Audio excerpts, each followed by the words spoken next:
Magandang tanghali po sa ating lahat. Salamat po sa Diyos sa pagbigay ng ah, patuloy na paggabay niya sa atin sa araw na ito. Bago po tayo magsimula, may mga announcement po tayo. Sa ating current ministry po sa June 19, sa upcoming ministry sa Kaisuyo National High School, sa mga may mga plano pong magbigay ng kanilang donasyon ay maaari po itong ibigay kay Deacon Josh. Huling araw na po ito ng pagbibigay po ng donasyon. And pasasalamat rin sa naging kaarawan nila Brother Harry and Sister Flor. And also pasasalamat sa ikaunang wedding anniversary ni Brother Jeremiah and ni Sister Bridget. And bago ho tayo magsimula ay nais ko lang ho magbigay ng paalala na sa ating paglapit ngayon sa ating Diyos ay lumalapit tayo sa Kanya hindi dahil tayo ay karapat-dapat kundi dahil siya ay puno ng awa, puno ng biyaya at siya ay matapat sa Kanyang pangako. Ah, sa 1 Corinthians chapter 1 verse 9, it says, God is faithful, by whom you were called into the fellowship of His Son, Jesus Christ our Lord. Sa 1 Thessalonians chapter 5 verse 24, ang sabi doon, He who calls you is faithful. He will surely do it. And sa Philippians chapter 1 verse 6, and I am sure of this, that He who began a good work in you will bring it to completion at the day of Jesus Christ. Ang Diyos ay hindi nagbabago kahit tayo ay madalas na nagkukulang at mahina, patuloy siyang umaakay sa atin at nananatili siyang tapat sa kanyang pangako. Ang Diyos na tumawag sa atin ay hindi lang yung pagtawag niya sa atin, kundi patuloy siyang, yung work niya sa atin ay patuloy habang tayo'y naninirahan sa mundong ito. Kaya sa ating pag-awit, sa ating pakikinig ng kanyang salita, ilaan natin ang ating puso, ating atensyon sa mga oras na ito at magbigay tayo ng pasasalamat sa Kanya. Kaya inaanyahan ko po tayong lahat na tumayo at umawit sa ating unang himno.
Tayo ay manalangin.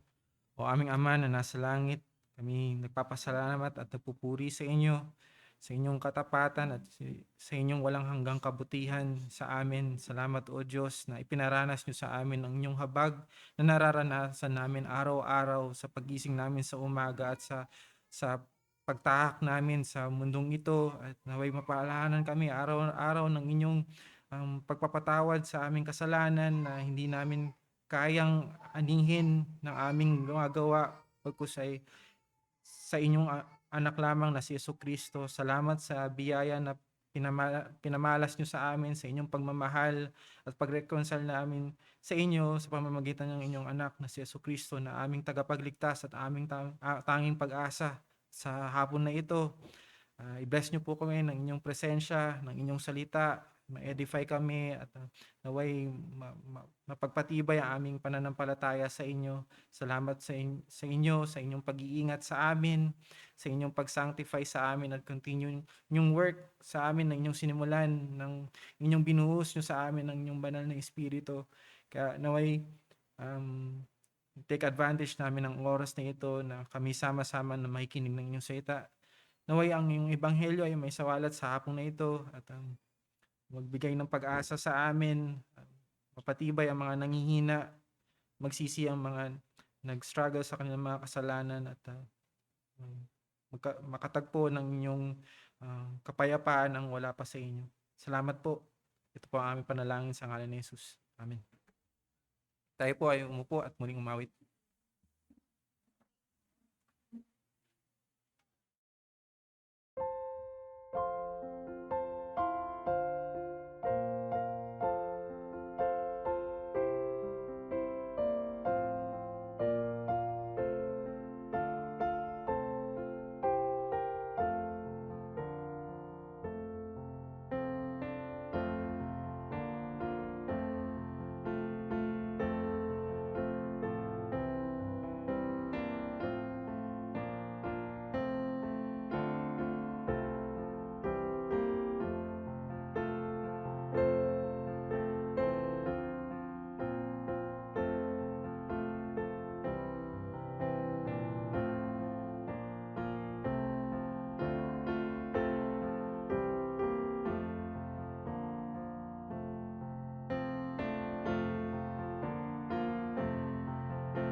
Tayo po'y dumako sa scripture reading.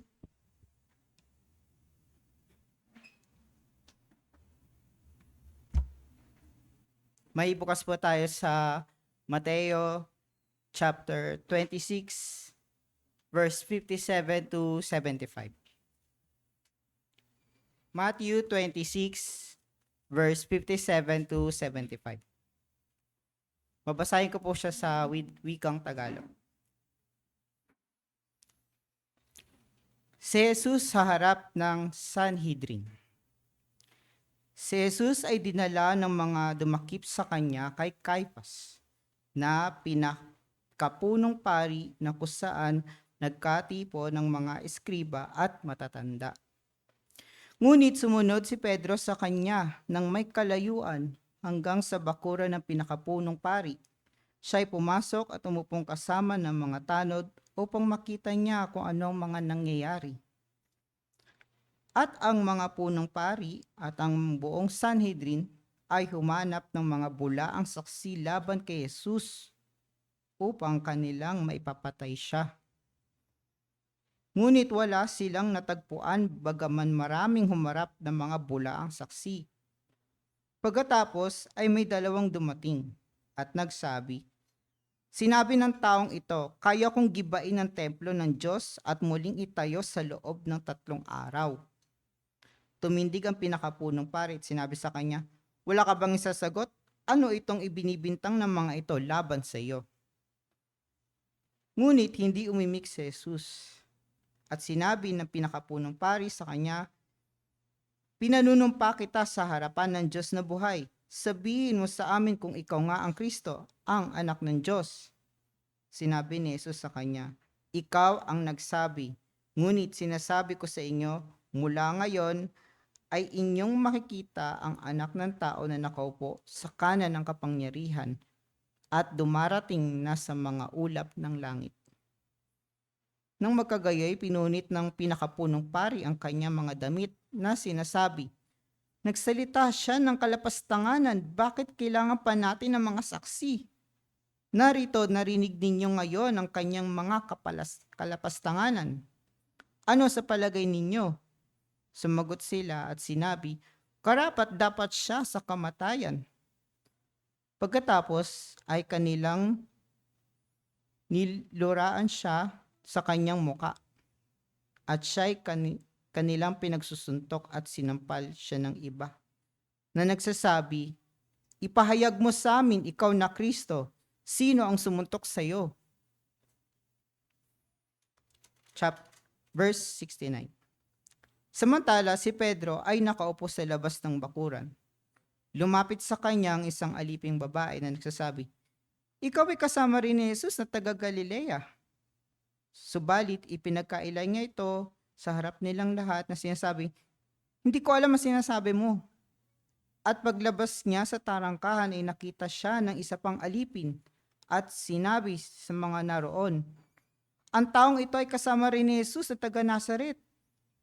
At muling ipinagkaila niya ito ng may panunumpa, "Hindi ko kilala ang taong yun."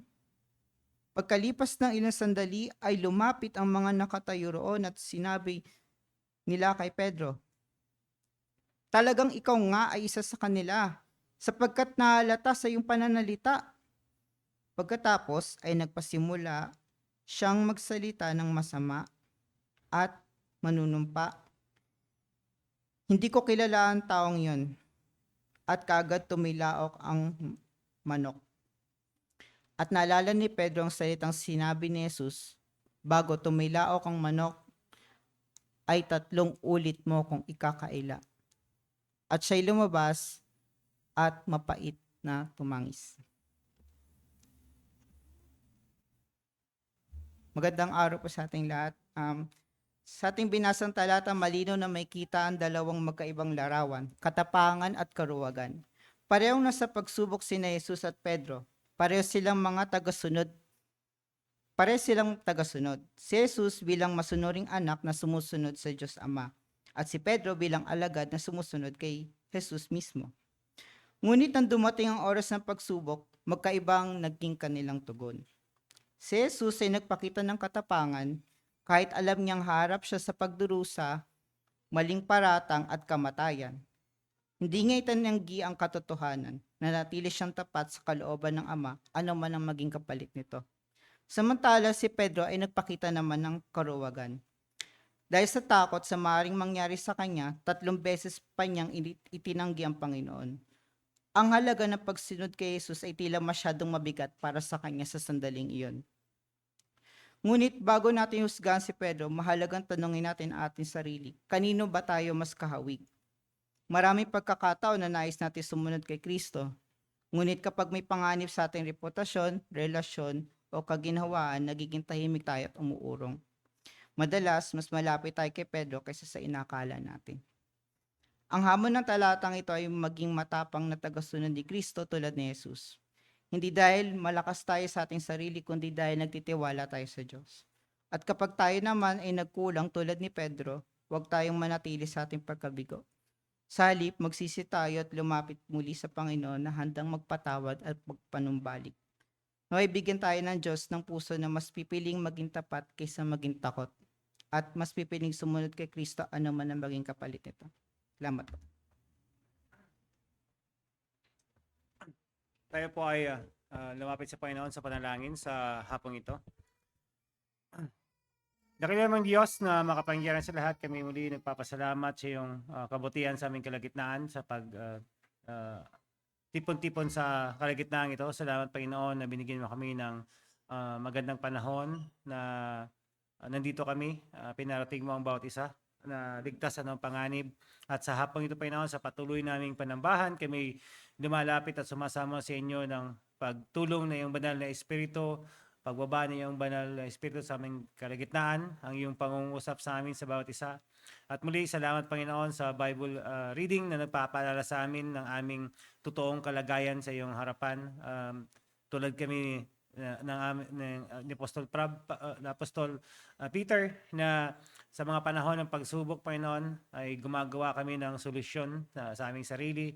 Madalas, sa halip na kami lumapit sa inyo at tumingin sa inyo, kami po ay umaasa sa aming lakas. Kami po ay tumitingin sa aming ibang tao, Panginoon, na hingian ng tulong sa halip na kami ay humingi ng lakas sa inyo. At hinihingi namin ito, Panginoon, ng tawad. At hilalangin namin, Panginoon, na bigyan niyo kami ng kalakasan, kagaya ng aming Panginoong Kristo, upang kami, Panginoon, ay maging tapat sa inyo sa lahat ng pagkakataon, anumang pagsubok na hamon sa aming buhay na aming mararanasan.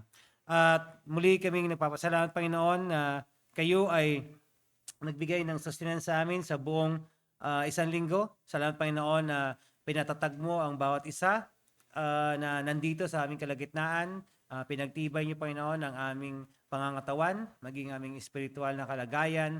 Kayo po, Panginoon, binabalik namin sa inyo ang nararapat na papuri sa pagkatunay kayo, Panginoon, na sa bawat araw na lumilipas, sa bawat panahon na naranasan namin dito sa lupa, ay tanging kalakasan niyo lang, Panginoon, ang dahilan kung bakit nakakatayo kami. Ang bawat hininga namin, bawat pagkilos namin ay naayon lamang sa iyong biyaya na pinataktahan mo kami sa bawat isa na walang anumang panganib na naranasan sa buong linggong ito. Ganoon din, kami nagpapasalamat sa birthday ng aming dalawang kapatid, si Brother Harry and si Sis Flor. Salamat, Panginoon, sa panibagong taon na pinagkumisahan ng buhay. Salamat, Panginoon, sa fellowship, sa kanilang tahanan. We pray, Lord, ang pagpapala sa tahanan ng aming kapatid sa bagong lugar niya sa 13, nila sa 13. We pray, Lord, na kayo po ang patuloy na magpala sa aming kapatid ng marami pang taon at hayaan niyo, Panginoon, ang kalakasan ng galing sa inyo at pagpatibay sa aming mga kapatid sa araw na ito. Ganoon din, nagpapasalamat kami, Panginoon, na kayo po, Panginoon, ay magkakaloob sa aming kalagitnaan.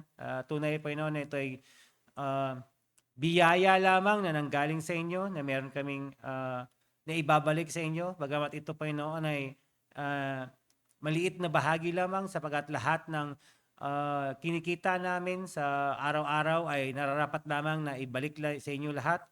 Kaya salamat, Panginoon, na kayo ay patuloy na matapat na nagsusustain sa aming iglesia sa pamamagitan ng mga kaloob na binabalik at handog sa inyo. Ganoon din, kami masaganang nagpapasalamat sa iyong pagkakaloob ng aming mga trabaho at iba sa amin ay may mga business na kumikita. Lord, lahat ng ito ay isang biyaya na nanggagaling sa inyo. Naranasan namin yung tumaas yung mga bilihin, nahirapan kami bumiyahe dahil sa taas ng gas. But thank you, Lord, na sinustain nyo ng karamihan sa amin ay merong trabaho. Nagkaroon man ng mga retrenchment sa ibang work, merong mga businesses na nag-close. But Panginoon, matapat kayo na binibigyan kami ng trabaho at tunay, Panginoon, na pagpasalamat kami sapagkat sa bawat araw, ang hapagkainan namin ay kompleto. Nakakain kami araw-araw, hindi kami nagugutom. At tunay ito, Panginoon, na isang pagpapala niyo sa aming kalagitnaan. At matapat kayo sa iyong salita na you never let your people come into poverty na wala nang makaing bread. Salamat, Panginoon, at kayo matapat. Ganun din, dalangin namin ang iyong pag-iingat at paggagabay sa bawat aming pamilya, mula sa aming may bahay, sa aming mga anak, sa aming mga magulang, sa aming mga kapatid, mga kamag-anak. We pray, Lord, ang patuloy yung pagpapala sa tahanang ito. Pagpalain niyo ang bawat family na nandito sa aming kalagitnaan, naging sa aming mga visitors, Panginoon. We pray na may-extend niyo po yung blessing. At ang blessing nito ay kanilang may attribute at may ibalik sa inyo, Panginoon, na ang iyong pagpapala ay nanggagaling lamang sa inyo at ayon lamang sa inyong habag at inyong kalooban. Ganoon din, sa bawat araw na aming pamumuhay, meron kaming struggles with sins, meron kaming individual na pinaglalabanan sa individual, bilang mag-asawa, relasyon sa anak, sa magulang, sa biyenan, relasyon namin sa aming kapitbahay, relasyon namin sa aming katrabaho, maging sa simpleng pagbiyahe namin, Panginoon. Minsan mabilis kaming magalit, mabilis kaming mainis sa mga simpleng bagay. We pray, Lord, have mercy upon us sa aming marupok na puso at isipan na na madalas kami, Panginoon, ay nagkakasala sa inyo. We pray, Lord, na as we struggle for this sin and as we walk for holiness sa bawat araw, ay dalangin namin ang iyong pagkilos sa aming kalagitnaan at naway maging matapat kami, Panginoon, sa mga bagay na ito, na kung kami nahulog man sa pagkakamali, ay maging mabilis kaming humingi ng tawad sa inyo at we will continue to pursue holiness in our lives sa bawat yugto ng aming buhay. Ganun din, we pray, Lord, ang patuloy na paglago ng naming lahat bilang magkapatiran, mula sa aming pastor, sa aming deacon, sa bawat isang lalong higit sa mga kalalakihan na ginagamit nyo sa iglesia. We pray, Lord, ang patuloy ng pagkilos sa amin, na lumago kami every Sunday, ang mga message, Panginoon, na aming narinig, yung mga seminars na aming na-attend, ay hindi lamang, Panginoon, magpalago ng aming karunungan sa isip at sa salita. Bagkus, Panginoon, ay makita ito sa gawa at paglago namin individual.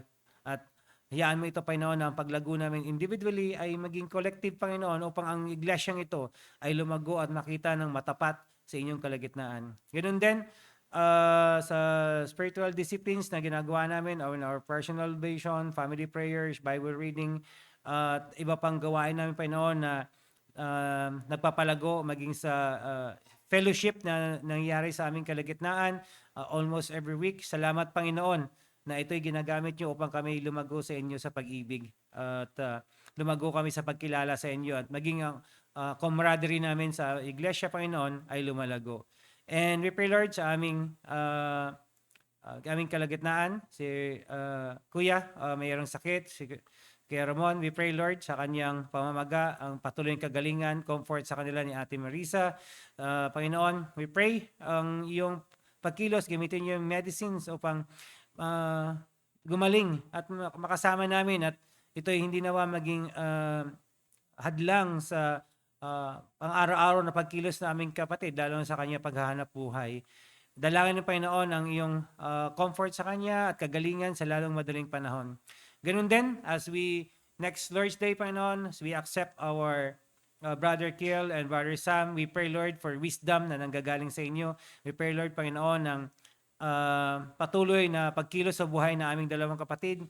Tunay, Panginoon, na ang bawat dinadagdag sa aming iglesia ay pagpapala na nanggaling sa inyo. Tunay kayo lamang, Panginoon, na nagdadagdag sa aming kalagitnaan, at naway gamitin nyo aming mga kapatiran sa aming kalagitnaan, at gamitin nyo rin kami, Panginoon, upang palago namin ang spiritual life ng aming mga kapatid. Hayaan niyo, Panginoon, na magkaroon kami ng masaganang fellowship sa aming mga kapatid, and kami po ay sabay-sabay na lumago, Panginoon, sa inyong kalagitnaan. Salamat, Panginoon, na ito ay isang pagpapala sa inyong iglesia na kayo ay nagdadagdag. At ngayon sa hapong ito, sa aming kapatid, si Brother Daniel, yung gagamitin sa aming kalagitnaan, we ask and plead for your Holy Spirit na kumilos sa kanyang kalagitnaan, kayong mga lalabas na mga salita sa kanyang mga bibig ay isang mga bagay na nanggagaling sa inyo.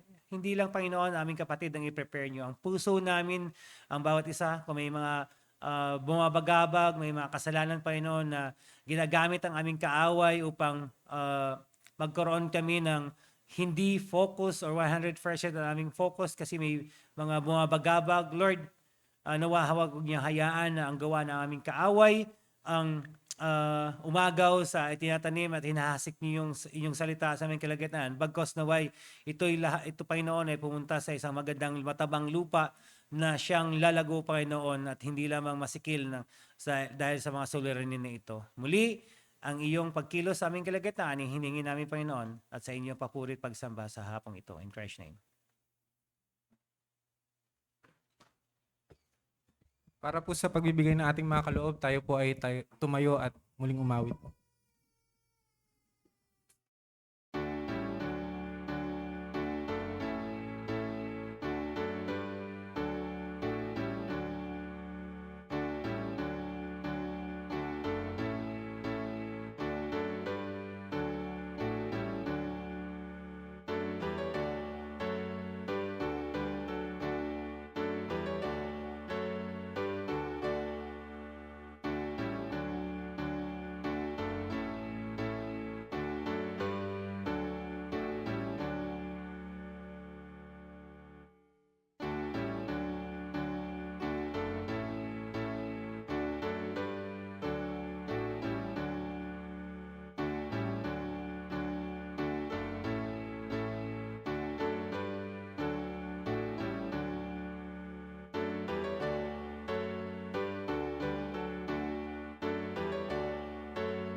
Isang magandang hapon po sa ating lahat at nung inimbitahan po si Papa nung nakaraang buwan, sabi niya sa akin, in-invite daw po siya dito. Sabi ko, ay sige, sama kami. Support lang. Di ko alam, may iwan po pala ako ng hapon dito.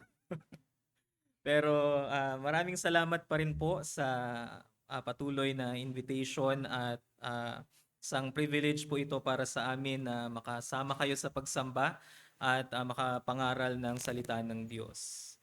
Bago po tayo magsimula sa pag-aaral, tayo po ay manalangin. Aming Diyos, tunay ang aming inawit, kayo ang pinagmumulan ng lahat ng pagpapala at daluyan ng lahat ng kabutihan sa mundong ito. Kaya patuloy na hinihingi namin sa inyo ang karunungan sa pag-aaral ng inyong salita. Wala ni isa sa amin ang marunong at mahusay sa pag-intindi ng inyong mga salita apart from your Holy Spirit. And so we pray that you would send your Holy Spirit upon us so that we may renew our minds according to your will and according to your word. And so be with us this afternoon. In Jesus' name we pray. Amen. Yung salita o yung phrase na God bless. Napaka-common po nating marinig yung phrase na yan at madalas na sinasabi ito kapag hindi na natin alam kung ano yung i-reply sa ibang tao. No, minsan kapag binati tayo ng, "Uy, happy birthday." Sabihin natin, "Thank you." Parang medyo kulang yung thank you. Lagyan natin ng God bless. Congratulations. Ay, salamat. God bless. No, minsan, yung phrase na yan, na napakapunong-puno ng kahulugan, minsan nagiging parang filler na lang kapag hindi na natin alam yung ano yung sasabihin natin. Sometimes it's sincere, sometimes polite yung pagkakagamit natin ng expression na to, pero sometimes automatic lang natin siyang sinasabi without even thinking kung ano ba yung nakapaloob sa dalawang salitang ito na hinihiling natin ang pagpapala ng Diyos para sa taong pinagsasabihan natin. Now, alam nyo po sa scripture, yung salitang blessing, yung phrase na God bless, hindi po ito isang empty phrase lang. Ito po ay isang phrase na kung saan punong-puno ng kahulugan dahil ang hinihingi natin ay pagpapala ng Diyos sa kanyang mga tao. Hindi lang tayo nag-express ng good wishes, hindi lang tayo nag-iisip ng good thinking sa ating kapwa, kundi dinideclare natin yung pabor ng Diyos, yung presensya ng Diyos, yung proteksyon ng Diyos, at higit sa lahat, yung kanyang covenant love doon sa taong pinagsasabihan natin. And that's exactly what we are going to find dito sa passage nating pag-aaralan sa hapong ito sa Numbers chapter 6. Sa pagbasa natin ng Numbers chapter 6, what sounds at first like a very simple benediction, ilang beses na natin itong nabasa, ilang beses na natin itong narinig, pero this is one of the most richest and most beautiful blessings in all of Scripture. And so the question really is, what is contained in a blessing? Ano ba yung nakapaloob sa pagpapala ng Diyos? So basahin po natin from Numbers chapter 6, from verse 22 hanggang verse 27. Nagsalita ang Panginoon kay Moises na sinasabi, "Sabihin mo kaya Aaron at sa kanyang mga anak, sa ganitong paraan babasbasan ninyo ang mga anak ni Israel. Sasabihin ninyo sa kanila, pagpalain ka nawa ng Panginoon at ingatan ka. Paliwanagin nawa ng Panginoon ang kanyang mukha sa iyo at mahabag sa iyo. Ilingap nawa ng Panginoon ang kanyang mukha sa iyo at bigyan ka ng kapayapaan. Gayon nila ilalagay ang aking pangalan sa mga anak ni Israel at pagpapalain ko sila." Now, ito pong binasa natin na passage ay mula sa Book of Numbers, aklat ng mga bilang, at para sa konteksto, itong aklat na ito pinagpapatuloy lang yung kwento na iniwan doon sa ending of the book of Exodus. And kung bibigyan ko kayo ng timeline, this is 14 months, a year and 2 months after lumabas ng bayang Israel sa kanilang pagkakaalipin sa Ehipto. Now, bakit Numbers yung title ng book na ito? Mga bilang, kasi kung papansinin niyo kung paano nagsimula yung aklat na ito, nagsimula ito sa pagbibilang.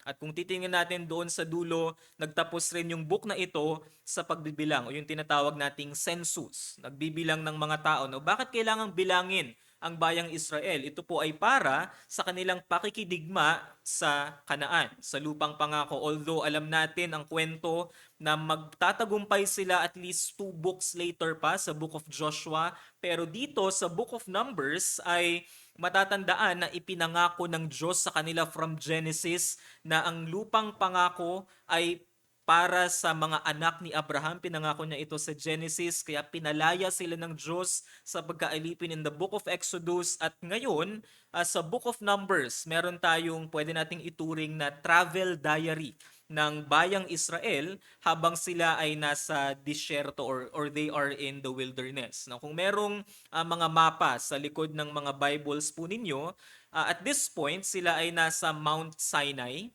Nagsimula yan noong Exodus chapter 19 hanggang Numbers chapter 10. Nasa Mount Sinai sila. And then from there, naglakbay sila papuntang Kadesh. Paikot-ikot sila sa ilang sa loob ng halos 40 taon hanggang lumakad sila at makarating sa kapatagan ng Moab sa Numbers chapter 22. Now, at this point, in the book of Numbers, this is their travel diary. Papalapit sila ng papalapit sa lupang pangako. Now, bago natin i-expect na dahil ang aklat na ito ay tungkol sa journey, na akala natin ay smooth journey, ito pong aklat na ito ay nagpapakita sa atin na hindi maayos ang naging paglalakbay ng bayang Israel. Bakit? Because in this setting, sila ay nasa ilang, sila ay nasa disyerto, sila ay nasa wilderness. Hindi ito kagaya ng mga journey na bakasyon na pinupuntahan natin na meron tayong specific itinerary at dadalawin natin lahat ng magagandang lugar.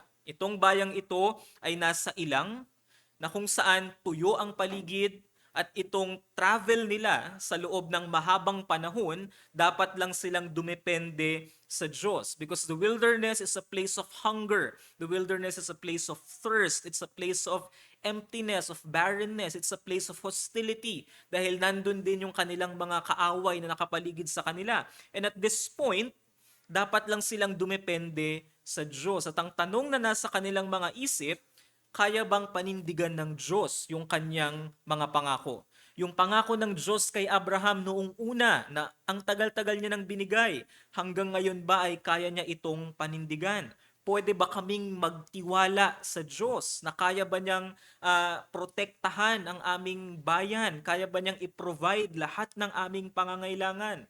At ito yung tinuturo sa kanila ng Diyos all throughout this book of Numbers. And so nag-start sa chapter 1 na kung saan nagkaroon ng pagbibilang, census of warriors. Kung matatandaan ninyo, sa ending ng book of Genesis, 70 people lang ang pumunta sa Egypt. Nung sila ay lumabas hanggang makarating sila dito sa Mount Sinai, according sa census, merong 603,000. And that's only the warriors. Hindi kabilang dito yung mga babae at yung mga bata. And so, anong makikita natin dun sa chapter 1? Tapat ang Diyos sa kanyang mga pangako na ang Diyos ang magpaparami sa kanila. At pagdating ng chapter 2, binigyan sila ng kanya-kanyang pwesto ng Diyos na kayong tribo, dito kayo sa pwestong ito, itong namang kabilang tribo dito sa kabilang pwesto. At ang nasa gitna nila ay ang altar ng Diyos, ang tabernakulo ng Diyos na nagtuturo sa kanila sa inyong buong paglalakbay na meron kayong kanya-kanyang pwesto habang naglalakad sa ilang, ako ang Diyos na hari na nasa inyong kalagitnaan. At dahil ang Diyos ang nasa kanilang kalagitnaan, from chapter 3 hanggang chapter 6 ng Book of Numbers, tinuturuan sila tungkol sa kabanalan. From chapter 3, makikita natin dyan yung trabaho ng mga Levita, ng mga pari. Chapter 4, makikita natin yung kanilang personal devotion sa Diyos.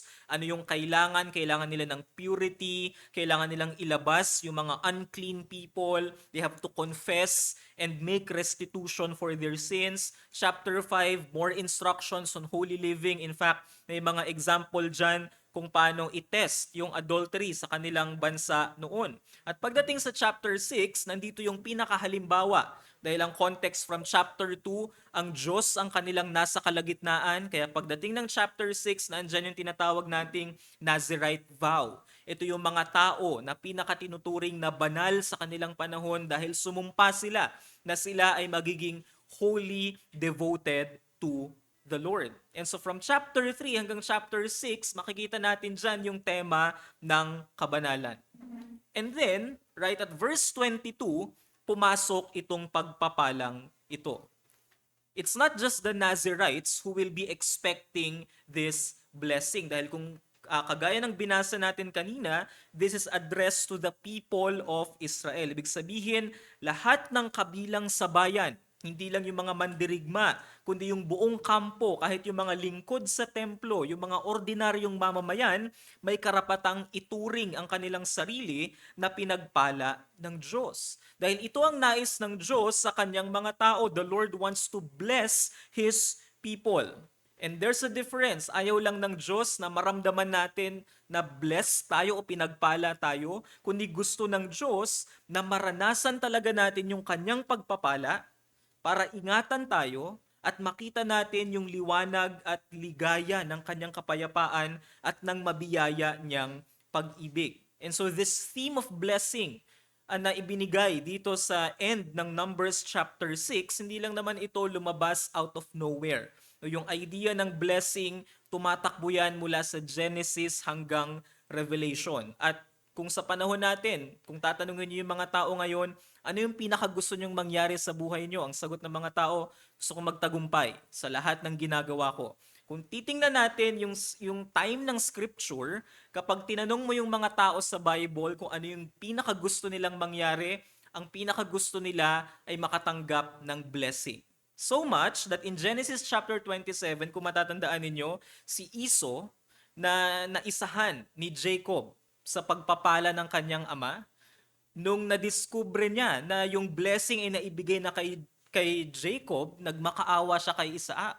Nasabi niya, Father, bless me also. Kumbaga ganun yung kanilang pagkagusto na mapagpala ng kanilang tatay. Kaya napakalaking comfort para sa bayang Israel itong kasiguraduhan na hindi sila mauubusan ng pagpapala, kundi tatanggap sila ng siguradong pagpapala mula sa hindi nagbabagong Diyos sa buong duration ng kanilang paglalakbay. Kung paanong pinagpala ng Diyos ang kanilang mga ninuno sa panahon ng Genesis, ganito rin ang inaasahan nila sa kanilang paglalakbay dahil binigyan sila ng Diyos ng mensahe ng pagpapala o ng basbas dito sa dulo ng Numbers chapter 6. Kaya ang mensahe po natin ngayong hapong ito ay bilang mga Kristiyano, bukod tayong pinagpala sa lahat ng nilikha dahil nilayon ng Diyos na ipagkaloob sa atin yung kanyang mga mayayaman at nakapagbabagong biyaya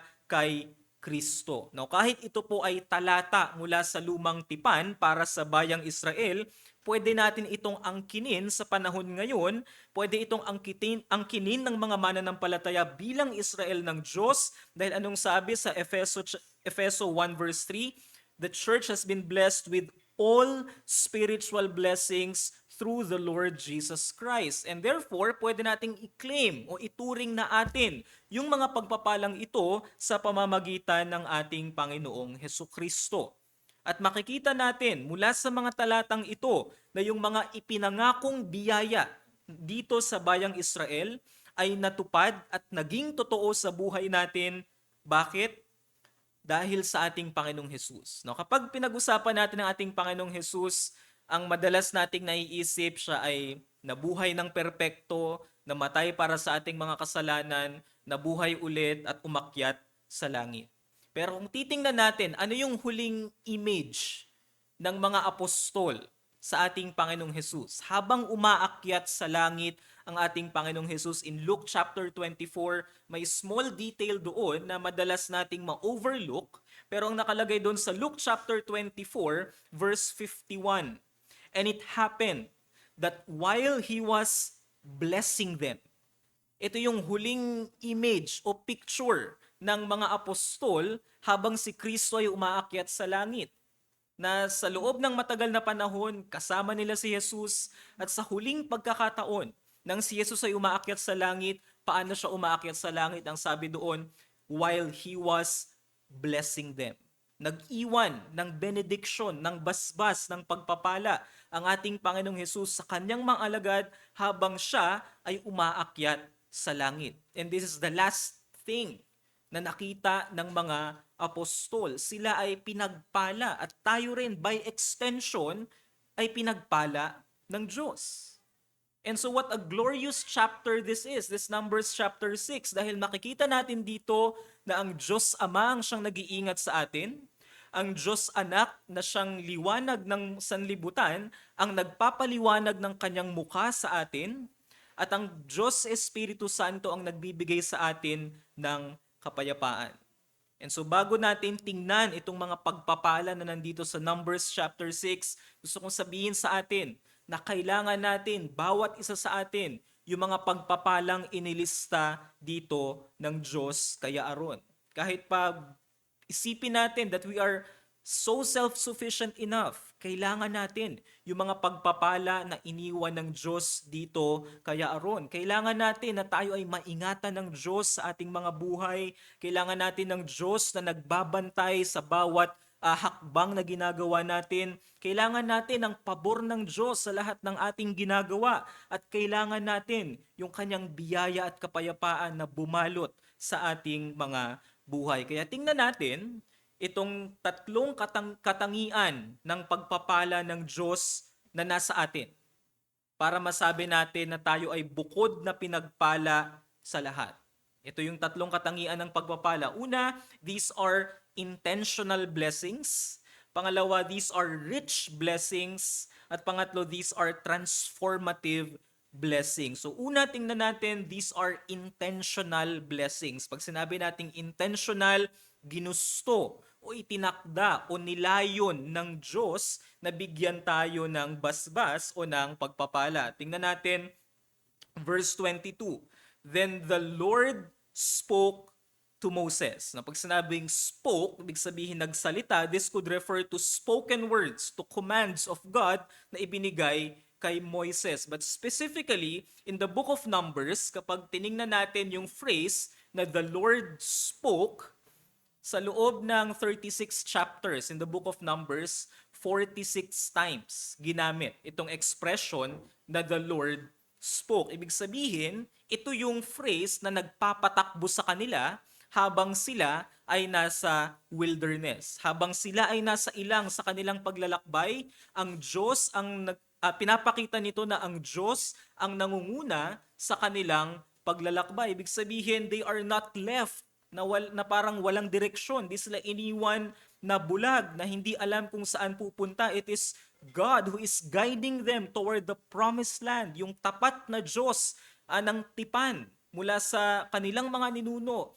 ang siyang nagpapakita sa kanila ng landas habang sila ay nasa ilang. At ang pagpapala na binasa natin mula dyan, ito ay mula sa Diyos na nagsalita dito sa passage na ito. Direkta mula sa langit yung pagpapala na ipinapakita dito. Napansinin natin sunod, hindi lang yung pinagmulan, kundi yung daluyan ng pagpapala. Ang sabi dyan sa verse 23, speak to Aaron and to his sons. Ang daluyan ng pagpapala ay si Aaron at ang kanyang mga anak. Basically, mga pari ang responsable para pagpalain ang mga tao ng Diyos. In fact, ito yung isa sa mga pinakatrabaho ng mga pari sa lumang tipan na sila ay tatayo sa harapan ng Diyos para mag-minister sa tabernacle at para pagpalain yung mga tao ng Diyos na humihingi ng pagpapala. Now, clarify lang natin, yung blessing ay nagmumula sa Diyos.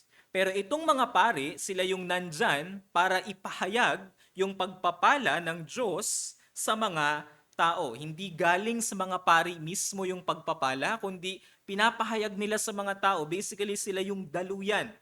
Sa pamamagitan nila, nakakaranas ng pagpapala ang mga tao. Ganito ang trabaho ng mga pari sa lumang tipan. The people went to them for blessings, and the priest, as it were on request, pwede silang magbigay ng pagpapala sa mga tao ng Diyos. No, pwede nating isipin, bakit ba kailangan pang dumaan sa mga pari? Hindi ba kaya ng Diyos na pagpalain na lang sila ng diretsyo? Pwede naman.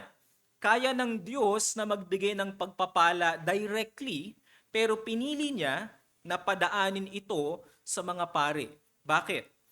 Dahil ito rin naman yung pattern pagdating sa bagong tipan. Pagdating sa bagong tipan, ang Diyos ay binigay sa atin lahat ng spiritual na pagpapala sa pamamagitan ng isang daluyan. Walang iba kundi ang ating Panginoong Hesus na itinakdang tagapamagitan sa gitna ng Diyos at ng tao. Si Kristo yung dakilang pari na siyang nag-alay ng kanyang sarili ng walang dungis sa harapan ng Diyos at dahil sa Kanya, meron tayong access sa mga pagpapala ng Diyos. Kung wala si Kristo, hindi natin matatanggap ang mga pagpapala na direkta mula sa langit. At pansinin rin natin, hindi lang yung pinagmulan, yung daluyan, tingnan din natin yung mga tatanggap ng pagpapalang ito. Ang sabi sa verse 23, "Speak to Aaron and his sons, saying, Thus you shall bless" who? "The people of Israel.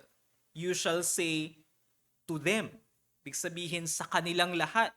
Ibig sabihin, yung mga tatanggap ng pagpapalang ito ay limitado at eksklusibo para sa mga kabilang sa covenant community.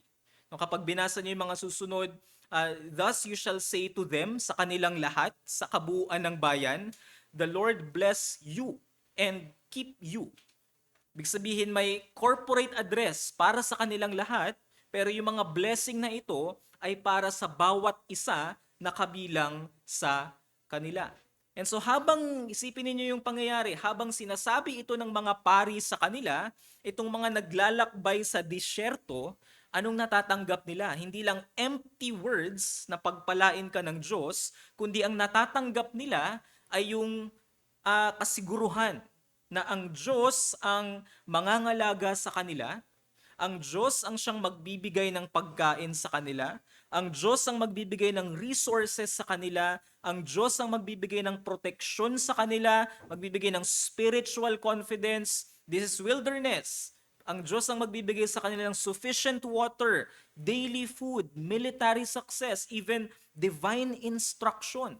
At napakahalaga na ibigay sa kanila ito ng Diyos sa simula ng kanilang paglalakbay. And so what's the point here? These are intentional blessings from God Himself. Kaya ang Diyos ang nagtatakda ng lahat ng pagpapala. Kung mapansin ninyo, siya ang pinagmulan, siya ang pumipili ng kung saan ito dadaloy, at siya rin ang nag-a-appoint kung sinong tatanggap ng mga pagpapalang ito. It means God alone is our generous giver. Siya yung pinagmumula ng pagpapalang ito. Kung babasahin niyo yung verse 24 to 26, 3 beses na diniin dyan, "The Lord bless you. The Lord make His face shine upon you. The Lord lift up His face upon you." 3 beses na in-emphasize at pinagdiinan na ang Diyos ang pinagmumulan ng pagpapala at wala ng iba. Blessing comes from the Lord, contrary to what we often think nowadays. Ang mga tao iniisip ngayon saan nagmumula ang pagpapala? Sa pera, sa kasiyahan, sa mga anak, sa ibang mga Diyos-Diyosa na itinuturing. Pero anong sinasabi ng Psalm 115? "The idols are silver and gold. They are the work of man's hands." And later on in Psalm 115 verse 12, "The Lord remembered us.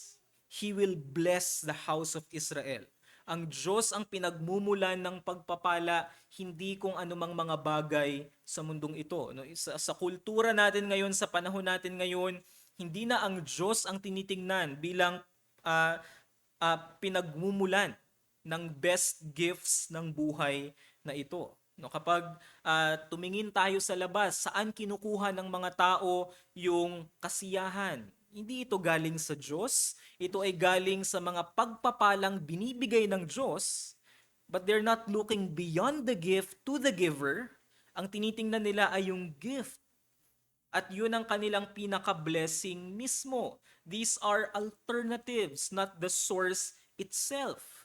Ang Diyos ang pinaka-pinagmumulan ng lahat ng pagpapalang ito. At tingnan niyo yung sinasabi ng Diyos sa bayang Israel in Isaiah chapter 55. Ang sabi doon, "Come everyone who thirsts, come to the waters. And he who has no money, come, buy and eat." Ito yung mga pagpapala na inaalok ng Diyos ng libre sa kanyang mga tao. Sabi doon sa verse 2, "Why do you spend your money for that which is not bread, and your labor for that which does not satisfy? Listen diligently to me and eat what is good, and delight yourselves in rich food." Ang blessing, ang pagpapala, ang goodness, ang delight, ito ay nagmumula sa Diyos at ito'y kanyang inaalok sa kanyang sa kanyang mga tao at anumang substitute na ipinapalit natin sa delight na nagmumula sa Diyos, this is meant to disappoint us. Now, bakit natin pinagdidiinan yung punto na ang Diyos ang pinagmumulan ng lahat ng pagpapala? Dahil meron tayong, bilang mga tao, meron po tayong natural tendency na hanapin yung pagpapala sa ibang lugar kaysa sa Diyos. No, tingnan niyo yung charge ng yung charge ng Diyos sa bayang Israel in Jeremiah chapter 2. Ito daw yung kanilang kasalanan. Jeremiah chapter 2 verse 13. Ang sabi ng Diyos doon, "For my people have committed two evils. They have forsaken me, the fountain of living waters, and hewed out cisterns for themselves, broken cisterns that can hold no water." Ano daw yung kasalanan ng mga tao ng Diyos? Ano yung kanilang kasamaan? Tinalikuran nila ang Diyos na siyang bukal ng tubig na buhay. At ano yung kanilang ginawa? Gumawa sila para sa kanilang mga sarili, ng sariling tipunan ng tubig. Imagine that. Yung Diyos na bukal ng lahat ng pagpapala, tinalikuran mo at gumawa ka, naghukay ka ng sarili mong pinagkukunan ng pagpapala. Ito yung picture na pinapakita sa atin kung lumalayo tayo sa pag-iisip na ang Diyos ang pinagmumulan ng lahat ng pagpapala. At ganun din tayo, hindi lang yung bayang Israel ang gumagawa ng tipunan ng tubig, ng mga sirang tipunan na hindi malagyan ng tubig. We have attempts, meron tayong mga instances na hinahanap natin ang blessing sa sarili nating paraan. Ganun din ang bayang Israel. Ano yung naranasan nila in Exodus? Hinanap nila yung pagpapala, hindi sa presensya ng Diyos, kundi binalikan nila yung karanasan nila sa Egypt. Anong sabi nila doon sa Exodus chapter 33? Iniwan na tayo ng Diyos. Bumalik tayo doon sa mga Diyos ng mga Ehipsyo. Aaron, gawan mo kami ng golden calf, yun ang aming sasambahin. To think na ang Diyos ay nandun sa Mount Sinai, nakita nila yung glory of God in its full majesty and splendor, with earthquake and thunder. Nakita nila at naranasan nila yung presensya ng Diyos. Pero hindi nila inisip, ito yung pinagmumula ng pagpapala namin. Hindi nila inisip, siya yung Diyos na naglabas sa amin sa Ehipto. Inisip nila, bumalik tayo doon sa mga Diyos nila. Aaron, gawan mo kami ng golden calf, yun ang aming sasambahin.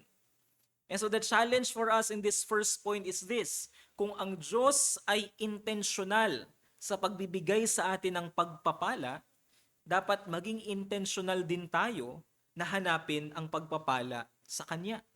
Dahil siya ang source of all blessings, dapat sa Diyos natin ibinibigay ang lahat ng ating pagtitiwala.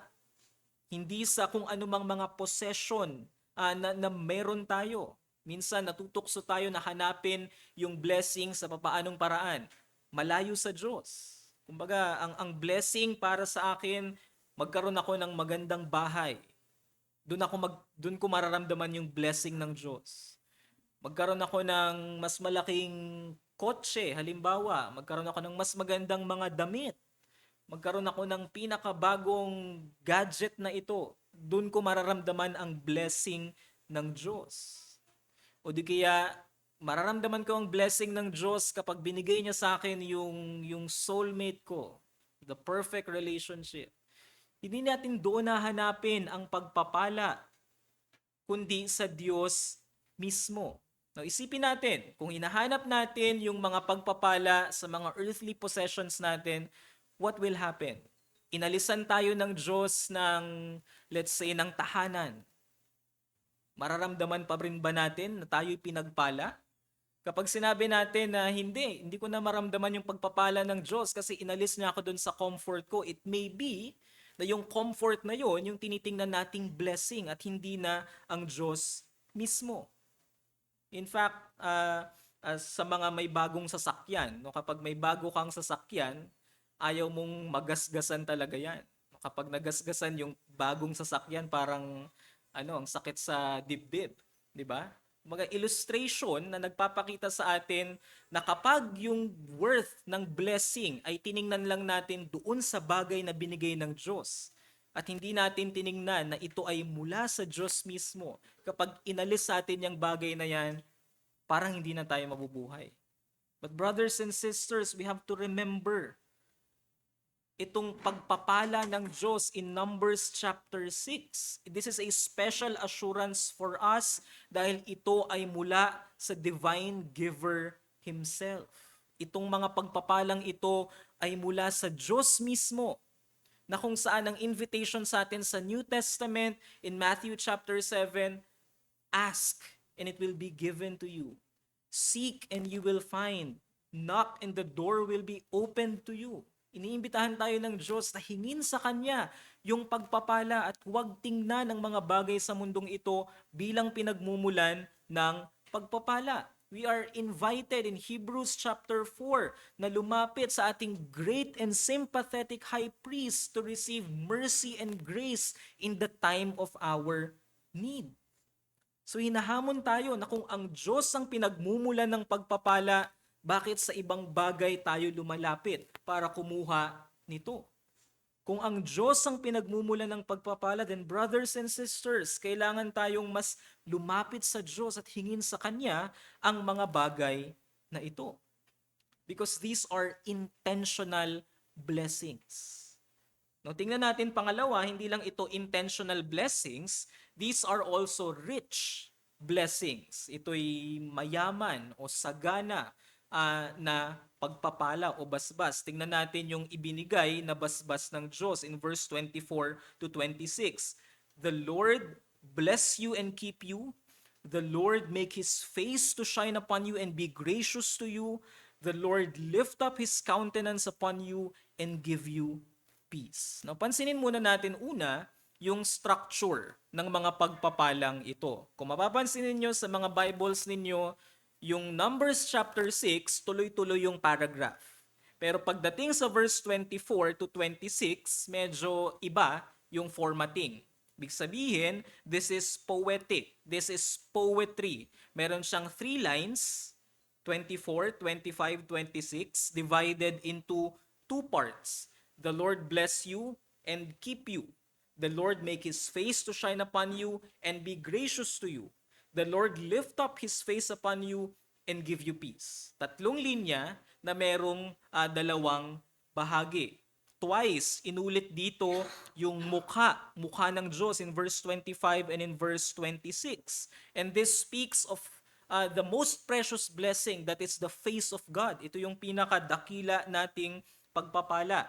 At according sa mga scholars, itong structure ng verse 24 to 26, sa mga salita lang mismo, makikita na natin kung gaano kayaman yung pagpapala ng Diyos. Kasi sabi nila, yung number of words in Hebrew, yung first line, 3 words lang yan.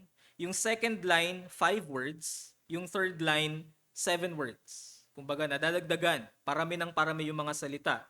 More than that, yung syllables, sa first line, there are 12 syllables. Sa second line, 14 syllables. Sa third line, 16 syllables. No? Hindi ko alam paano nila binilang yon. They understand Hebrew, I don't.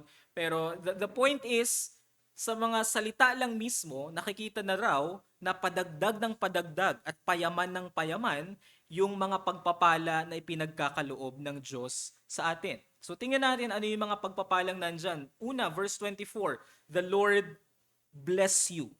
Blessing. Ano ba ibig sabihin ng blessing? Pag sinabi nating blessing, it's basically the opposite of cursing. Kapag sinabi nating cursing, sumpa. No, kapag sinumpa ka, may masamang mangyayari sa'yo. So the opposite of that is blessing. Kapag binigyan ka ng blessing, hinihiling mo na bigyan ka o gawan ka ng mabuti. To the Hebrew mind, sa pag-iisip ng mga Hebreyo nung panahong ito, kapag sinabing blessing, it's more than receiving something good. No, higit pa doon. Kasi tingnan nyo yung sinasabi sa Deuteronomy chapter 28. Ito yung idea nila ng blessing. In Deuteronomy chapter 28, ito yung kumbaga summary chapter ng lahat ng pagpapala kapag sinunod nila ang kalooban ng Diyos. Sabi doon sa Deuteronomy 28 verse 3. Blessed shall you be in the city, blessed shall you be in the field, blessed shall be the fruit of your womb, and the fruit of your ground, and the fruit of your cattle, the increase of your herds, the young of your flock. Blessed shall be your basket and your kneading bowl. Blessed shall you be when you come in, and blessed shall you be when you go out. Para sa pag-iisip ng mga Hebreyo, ganito katindi yung blessing. Hindi lang basta may magandang mangyayari sa'yo, kundi napaka-specific nito. It included gifts that no money can buy. Kasi ang sabi dyan, blessed shall you be when you come in, blessed shall you be when you go out. Walang presyo ang kapalit kapag pinagpala ka ng Diyos sa pagpasok mo at sa paglabas. Ibig sabihin, sa araw-araw na business na ginagawa mo sa mundong ito, pagpapalain ka ng Diyos. Nandyan din yung joys of family. Sabi dyan, blessed shall be the fruit of your womb. And even beyond family, even yung business, sabi dyan, blessed shall be the fruit of your ground and the fruit of your cattle, the increase of your herds, the young of your flock. So hindi lang children, hindi lang business, hindi lang agriculture, hindi lang farm, pati yung kusina nila, pagpapalain ng Diyos. Sabi dyan sa verse 5, blessed shall be your basket and your kneading bowl. So ganun ka-specific yung blessing para sa isip ng mga Hebreyong ito.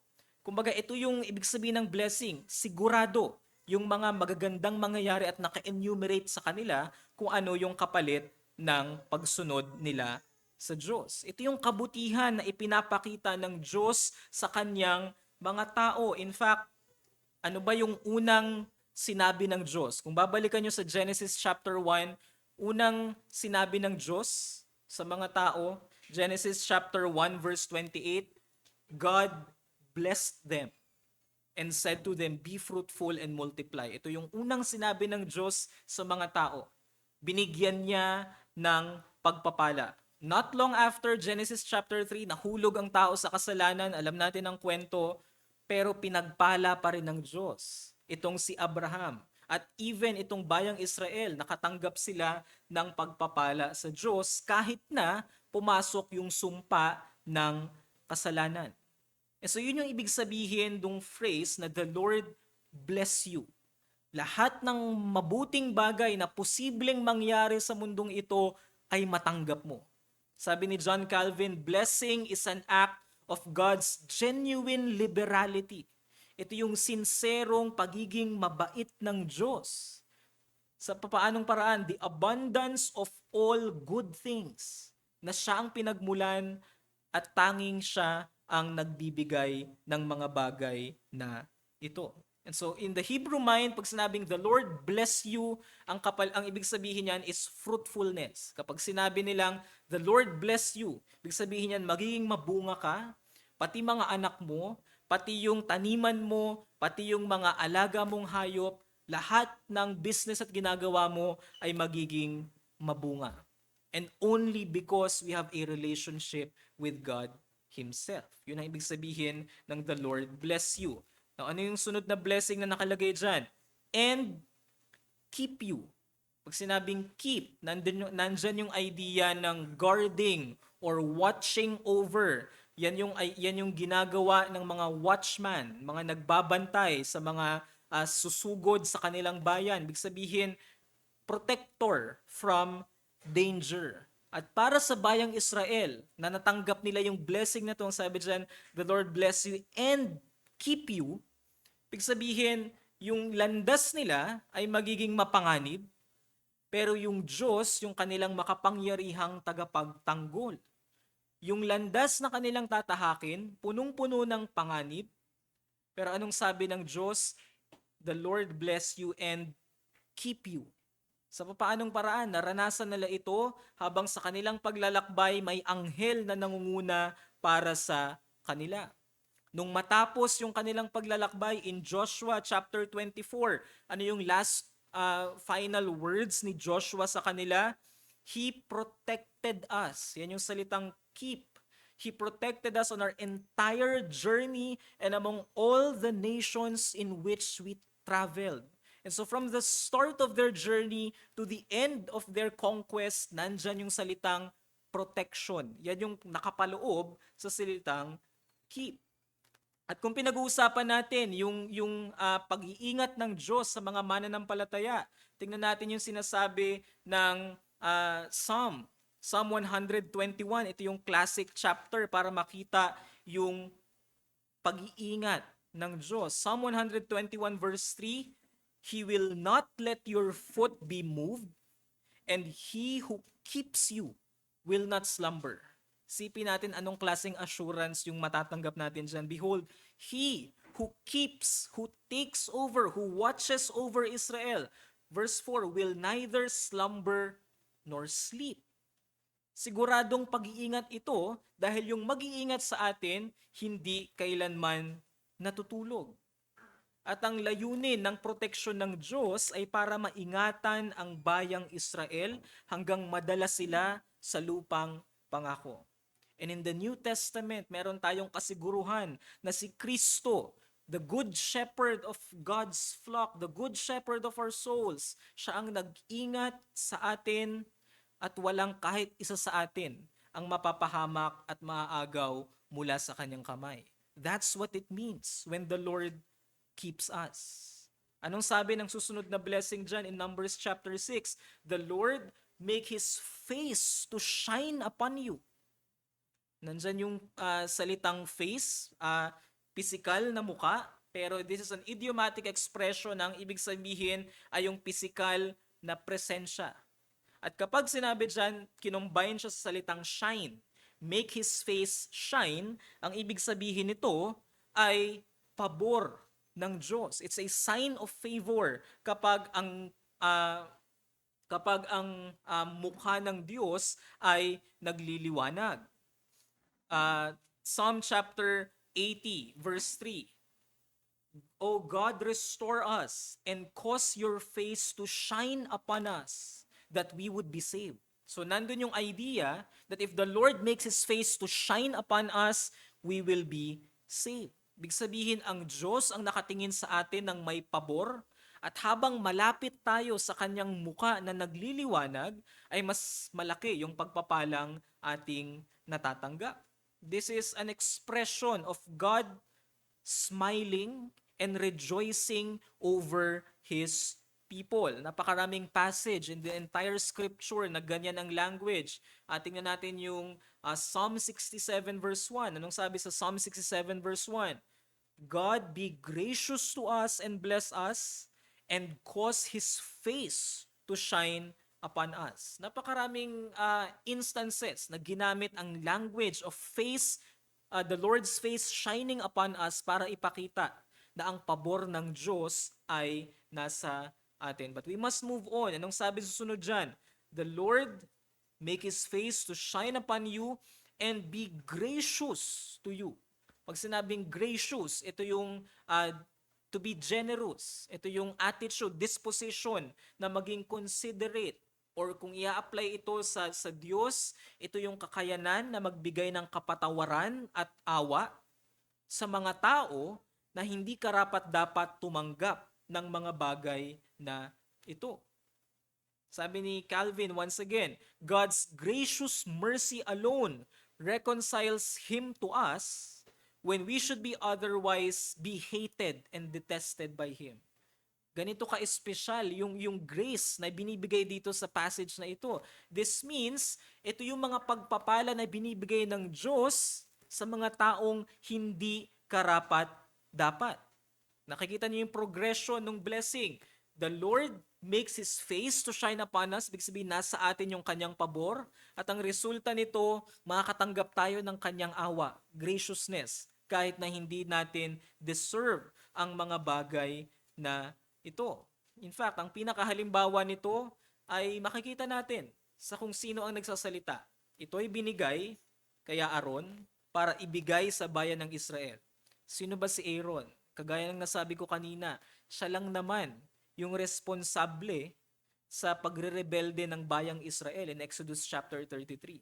Siya yung gumawa ng golden calf para sambahin ng bayang Israel. Sabi niya, kunin niyo lahat ng mga ginto, alahas ninyo, tapos gagawin ko. Tapos ginawa niyang golden calf. Ngayon, siya na yung nagsasabi, "The Lord make His face to shine upon you and be gracious to you."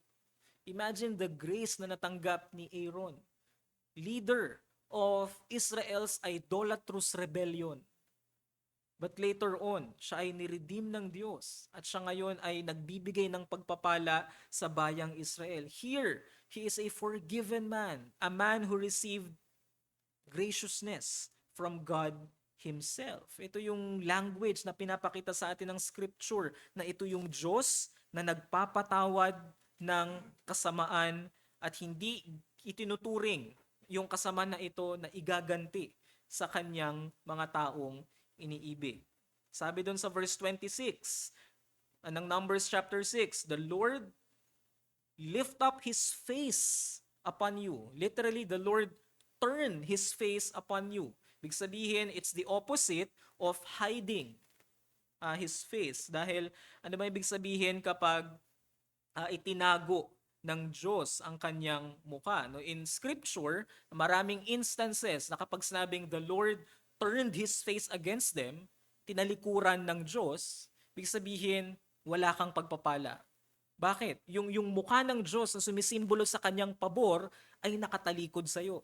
Kaya wala kang pagpapala. But here, yung blessing na binibigay ng Diyos through Aaron, sabi dyan, "The Lord lift up His face upon you." Ibig sabihin, yung shining face of God, meaning His favor, ay laging nakatutok sa'yo. Ganito yung image na ipinapakita sa kanila. In Psalm chapter 30, ito yung language ng psalmist. Psalm chapter 30 verse 7, "You hid your face, I was dismayed." Pag tinago ng Diyos yung kanyang muka, manghihina tayo. Pero kapag ang mukha ng Diyos, nakalagay dyan ay sa Tagalog, inakalingap sa atin. Ibig sabihin, handang tumulong. The Lord lift up His face upon us, meron tayong kasiguruhan na tayo ay poprotektahan at tutulungan ng Diyos. Sabi sa Psalm chapter 33 verse 18, "Behold, the eye of Yahweh is on those who fear Him." Ano ibig sabihin nun? Kung yung mata ng Diyos ay nandun, nakatingin sa mga natatakot sa Kanya, posible ba na nandun yung kanyang mata, tapos yung kanyang muka ay nasa malayo? Imposible. Kaya kapag yung mata ay nandoon sa isang bagay, nakatingin din doon sa bagay na yon. And this is the picture. The Lord has His eyes. Not just His eyes, but also His face. The Lord has His face on those who wait for His loving kindness. At ang pinaka-idea nito, maalala nawa ng Diyos. Tayong mga tao. No, Psalm chapter 8, sino ba tayo sa sangnilikha ng Diyos na napakalawak? Pero ang blessing dito, as frail as we are, as humanly as we are, may the Lord lift up His face upon us. Napakaliit natin kumpara sa entire creation of God. Pero ano yung blessing dito? How small we are, yet may the Lord lift up His face upon us. At ang sabi dyan, panghuli, "The Lord lift up His face upon you and give you peace." Kumbaga, kung paano nagsimula yung blessing na ito sa general statement ng pagpapala, sa general statement na lahat ng magagandang bagay ay mangyayari sa iyo, ganun din nagtapos yung blessing na ito. It's another word, peace, na napakalawak ng ibig sabihin. Pag sinabing peace, ang nasa isip natin, kapayapaan lang. But to the Hebrew mind, pag sinabing peace, napakalawak ng ibig sabihin yan, kagaya ng salitang bless. Kapag sinabing peace, hindi lang health, hindi lang prosperity, kundi yung inner peace. Ang nasa isip natin kapag sinabing peace, yung inner peace lang. Pero in the Hebrew mind, hindi lang yung inner peace, but also physical health, also well-being. It's also the assurance na alam ng Diyos at binibigay ng Diyos lahat ng kailangan natin para sa paglalakbay na ito. It's a state of completeness, kaganapan, pagiging ah, puno o pagiging lubos sa Tagalog. Yun yung ibig sabihin ng salitang peace. It's a state of completeness, prosperity, even success. Yun ang ibig sabihin ng salitang peace na nandito.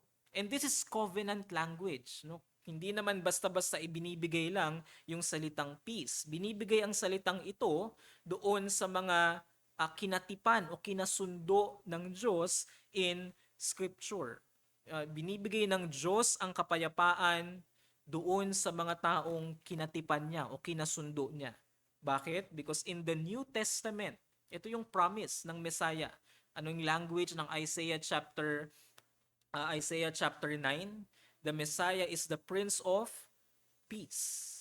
Siya ang prinsipe ng kapayapaan at makikita natin yung buong kalaliman ng ekspresyon na yan sa ating Panginoong Hesukristo na siya nating kapayapaan. In Ephesians chapter 2, siya ang nagbigay ng kapayapaan. Inalis niya yung dividing wall of hostility at siya yung ating kapayapaan. And what's the point here? From verse 24 to verse 26, patong-patong yung mga pagpapala at biyaya na ibinibigay sa atin ng Diyos. May the Lord bless us. Ibig sabihin lahat ng choicest gifts sa buhay na ito galing sa Diyos. Siya yung nagbibigay ng lahat ng ating pangailangan. Sabi ng panalangin kanina, hindi kailanman tayo iniwan ng Diyos para maghirap sa buhay na ito. And that's true. Because the Lord blesses us. Binibigay sa atin ng Diyos lahat ng pagpapala. The Lord also is our keeper. Ibig sabihin siya yung ating reliable na guardian sa lahat ng mahirap na panahon sa ating buhay. The Lord makes His face shine upon us. Ibig sabihin, He delights in His personal relationship with us. Ang sabi pa doon, and be gracious to you. Ibig sabihin, alam ng Diyos na mahina tayo bilang mga tao, pero may pangako ng kapatawaran ng ating mga kasalanan. The Lord lift up His countenance upon you. Ibig sabihin, meron siyang guaranteed presence na kahit tayo ay may pagiging unworthy sa buhay na ito. But the Lord lift up His face upon us and ang sabi dun sa huli, and give you peace. This is the deep inward fulfillment na nagmumula sa Diyos. At itong sabi ko nga, patong-patong na biyayang ito. Talagang ano pang assurance ang kailangan ng bayang Israel para magpatuloy. Wala silang dahilan para pagdudahan na sila ay nasa protection ng Diyos. Pero kung babasahin natin yung numbers, no? In Numbers chapter 13, 14, hindi ito yung nangyari. Bagamat binigay sa kanila ng Diyos yung mga patong-patong na pagpapalang ito, anong meron sa puso ng bayang Israel? Nandun yung kanilang fear. And behind that fear ay yung kanilang sinful rebellion na hindi nila pinagtiwalaan ang Diyos na ito. And instead, mas natakot sila sa kanilang mga kaaway. And so the challenge for us here is this. Kung ang kanyang mga pagpapala ay ganito kayaman, ganito kasagana, we have to gratefully rest in Him. Kailangan nating magpahinga ng may pasasalamat sa mga patong-patong na pagpapalang ito. Napakahirap ng buhay sa fallen world na ito in general. Specifically, ang hirap ng buhay sa Pilipinas. Pero anong sinasabi ng passage na ito? Patong-patong ang pagpapala ng Diyos. We are reminded of how rich God's blessing is. And that's true. Kahit na nakatira tayo sa Pilipinas, tayo ay nakakatanggap ng mga patong-patong na pagpapala ng Diyos. Kaya totoo na bukod tayong pinagpala sa lahat, dahil walang anumang bagay sa mundong ito ang kayang magbigay ng lahat ng blessing na nakapaloob dito. No? You think of several things in this world na iniisip ng mga tao magbibigay sa kanila ng blessing. Money. Money can make us feel blessed. Money can keep us only to a point. But money cannot give us divine favor. Money cannot grant us forgiveness of sins. Pero itong mga patong-patong na pagpapalang ito, lahat ito ay totoo sa pamamagitan ng ating Panginoong Diyos. He is our bountiful giver. He is our strong protector. He keeps us. He's our forgiveness. He's gracious. He is our provider. Lahat ng mga yan ay totoo sa ating Diyos. At sa lahat ng pangangailangan natin, totoo ang mga bagay na ito. Pangatlo, these are una, intentional blessings. Pangalawa, rich blessings. But thirdly, these are transformative blessings. Ibig sabihin, nakapagpapabago. Ito yung pinaka-idea ng basbas na ito. No? Bakit ito naging transformative? Paano natin nasabi na transformative ito? Look at what it says here in verse 27. So shall they put my name upon the people of Israel. Ano ibig sabihin yan? Kapag pinronounce, binigkas ng mga pare yung blessing na ito sa bayang Israel, kapag natanggap ng bayang Israel yung mga blessing na ito, ano ibig sabihin nun? So shall they put my name. Once you receive these blessings, these rich blessings, in a sense, ibinibigay ng Diyos yung kanyang pangalan sa mga taong tatanggap nito. What does it mean? Kapag ibinigay ng Diyos yung kanyang pangalan sa isang bayan, it indicates ownership. So kapag natanggap natin yung mga pagpapalang ito, ibig sabihin, tayo ay pag-aari ng Diyos. And that's why it is transformative. Dahil tayo ngayon ay under new ownership, because we receive these blessings in Christ, then we ought to be transformed. No, ganito yung doctrine of adoption sa language ng ating 1689 confession. Sabi doon, the doctrine of adoption, tinatawag tayong mga anak ng Diyos. Bakit? Dahil ang pangalan niya ay nasa atin dahil tayo ay mga anak. Nung tayo hindi pa anak ng Diyos, wala sa atin yung pangalan ng Diyos. Pero nung tayo ay naging mga anak ng Diyos, dahil yung pangalan niya ay nasa atin. Ibig sabihin, we are transformed by these blessings. Yung pangalan ng Diyos sa bayang Israel, it's their comfort, it's their safety. It's their only plea sa lahat ng pagkakataon. And so, these ancient words, meron itong mga pangako na ang katuparan ay sa covenant blessing of God granted to His children in every age. Na kung saan, kung sino mang tatanggap ng mga pagpapalang ito, sabihin na tanggap mo ang pangalan ng Diyos kasama ng mga pagpapalang ito. So shall they put my name upon the people of Israel. At ang sabi doon, and I will bless them.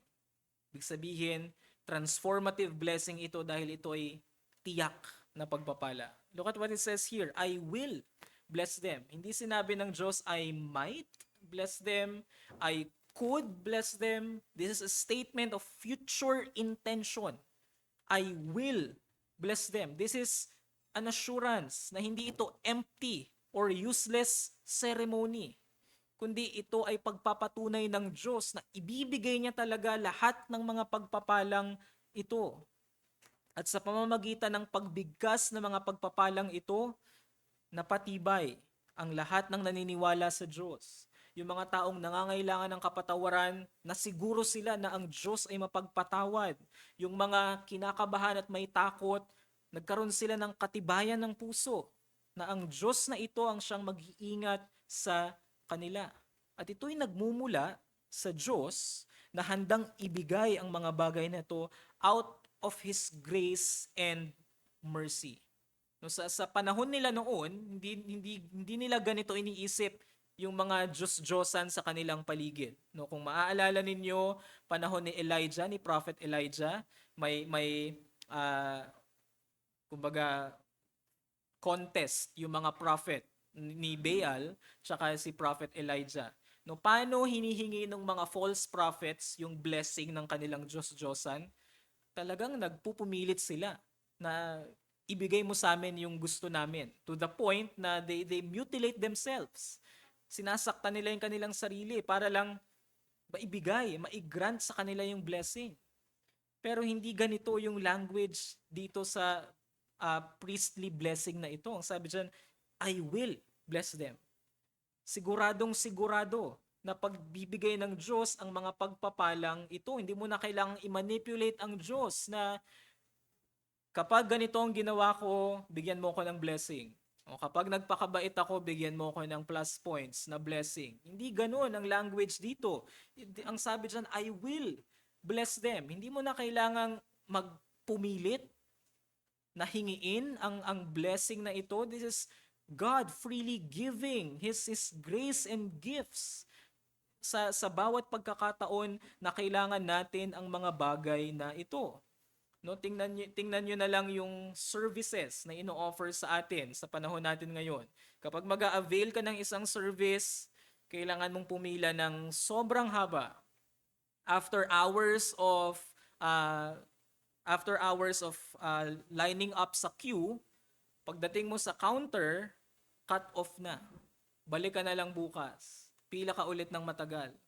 Pero anong language dito? I will bless them. Hindi mo na kailangan na ipilit sa Diyos na ganito munang gagawin ko para matanggap ko yung pagpapala. Napakahirap nun. Pero ang language ng Diyos dito, these are sure blessings, tiyak na pagpapala. Dahil ang sabi doon, I will bless them. And so yung basbas na tinanggap natin dito ay dapat makapagpabago sa atin. Balikan ko lang yung sinabi ko kanina in Luke chapter 24. Yung mga apostol, nung namatay si Jesus, talagang takot na takot sila. Nagtago sila. Even Peter, binasa natin kanina sa scripture reading, tinanggi niya na si Jesus ay kilala niya. But what happened in the book of Acts? What happened sa later parts ng early church history? Itong si Peter na itinanggi si Jesus ng 3 beses, pag tiningnan niyo yung nangyari sa book of Acts, talagang napakatapang niyang mangaral. No,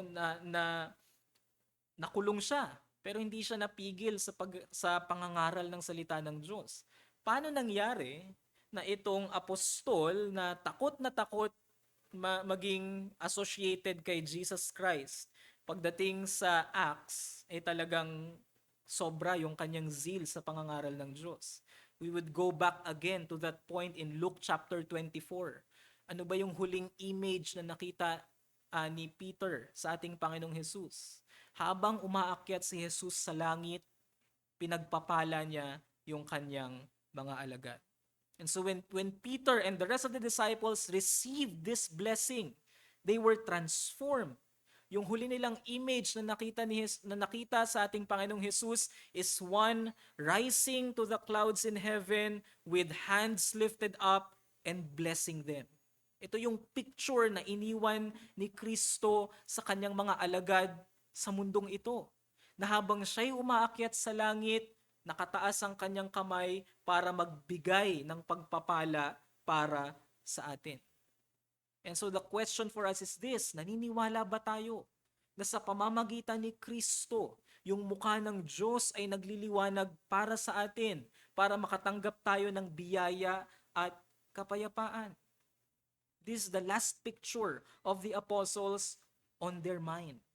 Even si Stephen in Acts chapter 7, namatay siya nang nakatingin sa mukha ni Kristo. That's the last picture on his mind bago siya mamatay. At ito rin ang iniiwan sa atin ng salita ng Diyos. Si Kristo, hindi tayo iniwan sa mundong ito with empty hands. Umalis siya sa mundong ito, paakyat sa langit, with hands lifted up, giving blessing to us. Kaya napaka-blessed ng mga mananampalataya. Talagang bukod tayong pinagpala sa lahat. Dahil itong mga blessing na ito ay naibigay sa atin sa pamamagitan ng ating Panginoong Jesus. And so if these blessings are meant to transform, we have to strive to be pleasing to God Himself. Now remember, yung context ng Numbers chapter 6, nakapaloob yan sa commands to be holy. Nazirite vow, Numbers chapter 6. Tapos, biglang pasok nung blessing na ito. Yung section on the law of God ay nagtapos sa priestly benediction, which tells us that truly God is good. God will bless His people if you are pure in heart. That's language of Psalm 73. Talagang ang Diyos ay mabuti to those who are pure in heart. And as people who receive these blessings, we are exhorted na hindi lang tayo tatanggap ng mga pagpapalang ito. This also means we have to be a blessing to others. Na kung tayo ay nakatanggap ng pagpapala, this should transform us to conform to His will and to be a blessing to others as well. And so anong maaari nating maging tugon sa mga patong-patong at mayayamang pagpapala na binigay sa atin ng Diyos? Praise God from whom all blessings flow. The reason why we receive these kinds of blessing is because Jesus Christ came and lived a life of perfect obedience to God Himself. In fact, ang ating Panginoong Hesukristo, nung siya ay nagdurusa sa krus ng Kalbaryo, sa tingin niyo ba, nasa Kanya yung pagpapala ng Diyos? Galatians chapter 3. Yung pagkakapako niya sa krus, ito ay sumpa ng Diyos. Kumbaga yung krus, yung pinagdaanan niya sa krus, ito yung kabaliktaran ng lahat ng pagpapala na sinasabi dito sa Numbers chapter 6. Did God bless Jesus and keep Him nung siya ay namatay sa krus? Ang language nga ng scripture is that God poured out His wrath on Jesus Christ. Yung kanyang puot sa kasalanan na ibinuhos niya kay Kristo. Kaya nga ang sabi ni Jesus, my God, why have you forsaken me? Kabaliktaran ito ng language sa Numbers chapter 6, the Lord make His face shine upon us. The Lord turn His face to us. Kabaliktaran yun. At dahil naranasan ni Jesus yung pinakakabaliktaran ng mga pagpapalang nandito, naranasan niya yung lahat ng sumpa. Dahil naranasan niya yung sumpa, mararanasan natin lahat ng pagpapala na binanggit dito sa Numbers chapter 6. At dahil alam natin na sa pamamagitan ni Kristo, we are blessed, we are kept. God's face is shining to us. We receive His grace. His face is turned to us and we receive His peace. Now, meron tayong kasiguruhan. Romans chapter 8, that nothing in all creation can separate us from the love of God. Napakadakila ng mga pagpapalang ito. Pero baka merong ilan sa atin na hindi pa kilala yung package of blessing na pinapakita dito ng Diyos. Friends, itong pagpapala na ino-offer dito ay para sa mga tao na kumikilala sa ating Panginoong Jesus. Remember, this is not given to all humanity. Sabi nga natin kanina, this is given to God's people alone. And so, this is given para sa mga taong tumatawag sa ating Panginoong Jesus. Tumatawag at kumikilala na siya ang Panginoon. And so, if you have never done so, kung hindi ka pa kailanman tumawag sa ating Panginoong Jesus, kung hindi mo pa kailanman nakilala yung kanyang biyaya sa iyong buhay, you need to come to Jesus Christ today para matanggap lahat ng mga patong-patong na pagpapalang ito. So that God's face will be smiling to you. So that God's face is turned to you.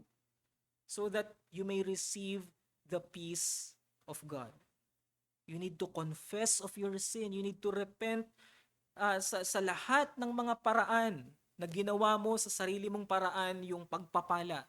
Kailangan mong pagsisihan yan. Dahil ang tanging paraan para matanggap ang mga pagpapalang ito ayon sa kanyang salita ay lumuhod sa ating Panginoong Hesukristo at kilalanin na kung hiwalay sa Kanya, walang anumang pabor at pagpapala ng Diyos ang maaari mong matanggap. Tayo magtapos sa panalangin.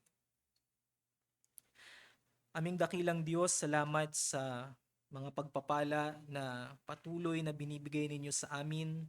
Tunay na napakayaman ng mga bagay na ito at tunay na dapat itong magtulak sa amin na magpasalamat sa iyo at mabuhay ng naayon sa iyong kalooban. Tulungan mo kami, Panginoon, na ituon ang aming mga paningin sa iyo na pinagmumula ng lahat naming pagpapala.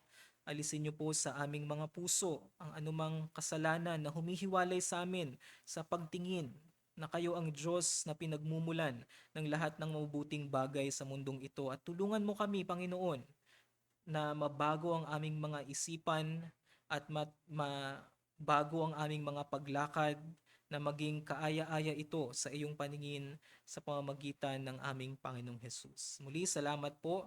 In Jesus' name we pray. Amen.